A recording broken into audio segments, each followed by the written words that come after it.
أحلى حاجة في الأرض الزراعية إنك بتشوف المحاصيل في مراحل نموها، تشوف شكل الشجرة بتاعة أي خضار أو فاكهة مثلا. الفيديو اللي فات شفنا شجرة الليمون واليوستفندي وغيره. اللي قدامنا دي نبتة البطيخ، بس لسه مطلعش فيها البطيخة أو الثمرة. أما دي بقى فهي نبتة الشمام أو الشهد، ودي الثمرة بتاعتها.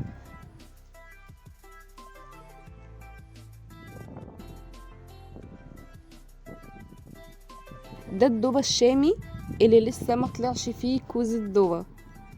أما ده فهو الفول السوداني، والفول السوداني بيطلع تحت الأرض كده شبه البطاطس. طبعا دي الشطة زي ما احنا شايفين.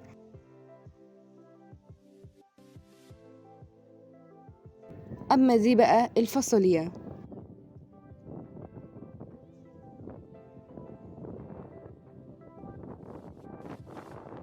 وأخيرا وليس آخرا ده البرسيم. ما تنساش تعمل متابعة ولايك وشير، ولو انت على اليوتيوب تشترك في القناة وتستنى الفيديو الجديد.